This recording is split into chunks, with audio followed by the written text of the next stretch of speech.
Segur que m'equivocaré. Cremaria tota la cuina. Un truc molt especial. Era completament diferent. Vols que te l'expliqui? Puc fer-ho. No estava gaire convençut. Segur que funciona? Funciona si t'ho creus de veritat. Benvinguts! Soc l'Anna de Santiago i avui us vinc a explicar la força del puc fer-ho. M'acompanyeu? En un petit poble envoltat de muntanyes verdes i rius d'aigua fresca hi vivia un nen anomenat Eric. L'Eric tenia 8 anys, els cabells castanys i llisos que sempre li queien sobre el front i uns ulls marrons plens de curiositat, encara que sovint semblessin amagats darrere d'un tel de por. Li agradava molt jugar amb les seves joguines preferides, dibuixar dinosaures i construir torres amb peces de fusta. Però hi havia una cosa que el diferenciava dels altres nens. Tenia por a fer coses noves.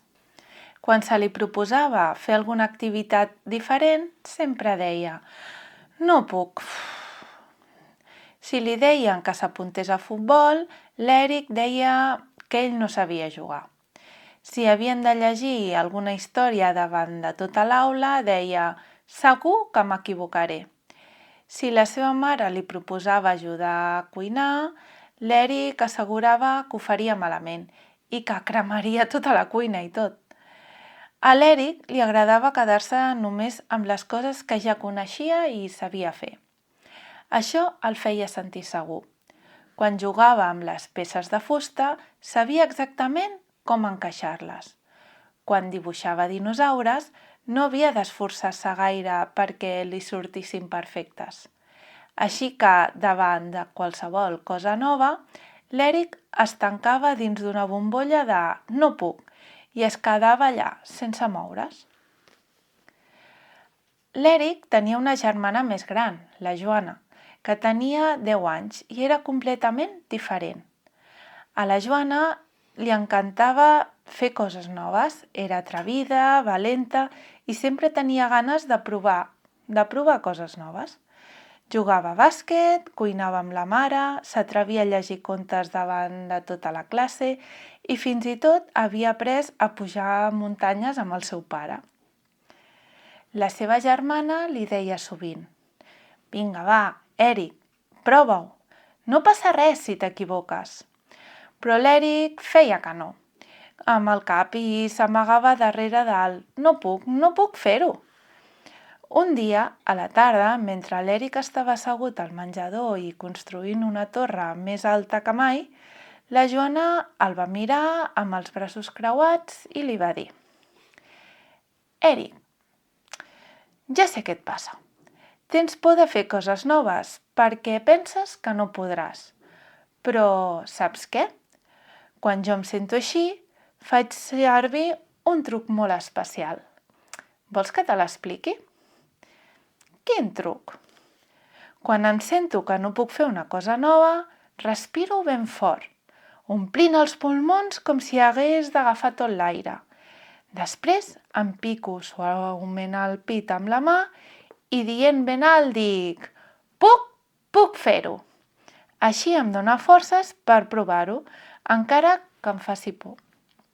L'Eric es va arrufar el nas. Segur que funciona? Funciona si t'ho creus de veritat. És com si dins nostre tinguéssim una força secreta i l'hem d'activar amb les paraules.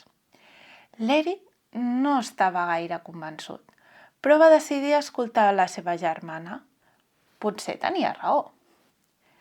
L'endemà, l'Eric i la Joana van sortir amb la bicicleta al parc del poble. El sol brillava i l'herba era d'un verd lluminós, però l'Eric s'aturava sempre a la rampa petita que hi havia al parc. «No puc fer-ho, em cauré».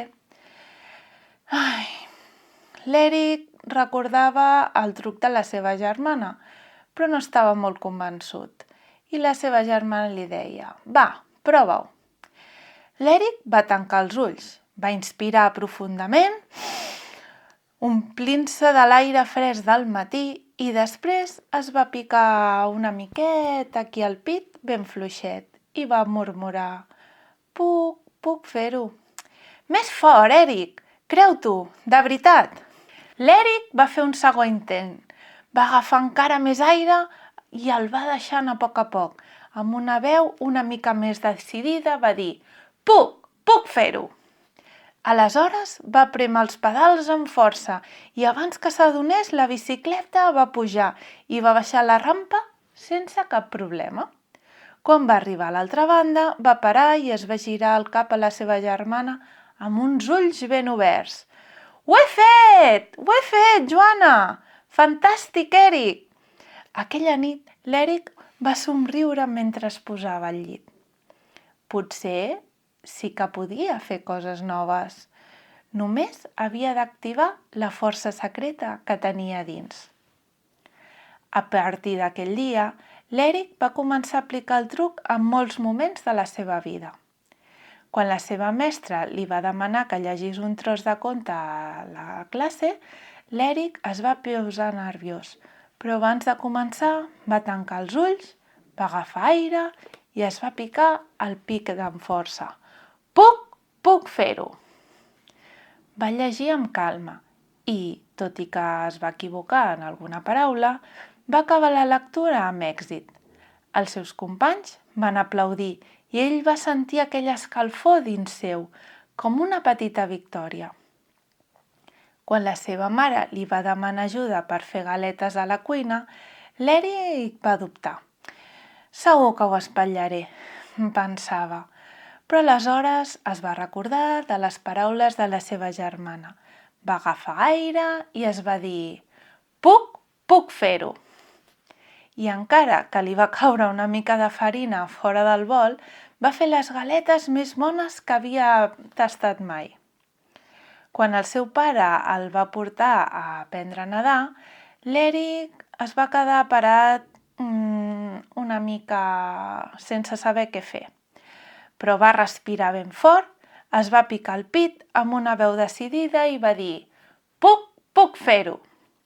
Va saltar dins l'aigua i, mica en mica, va començar a nedar. A partir d'aquell dia, l'Eric va aprendre que no passa res si una cosa nova li feia por. El més important era provar-ho, encara que no sortís perfecte. Va descobrir que dins seu hi havia una força secreta, que si l'activava amb una respiració profunda i unes paraules màgiques, puc fer-ho, s'activava i tot canviava. I ara et toca a tu. Pica't el pit, agafa aire i digues amb força i seguretat puc fer-ho! I és així com acaba el conte d'avui. Moltes gràcies per acompanyar-nos. Fins la propera!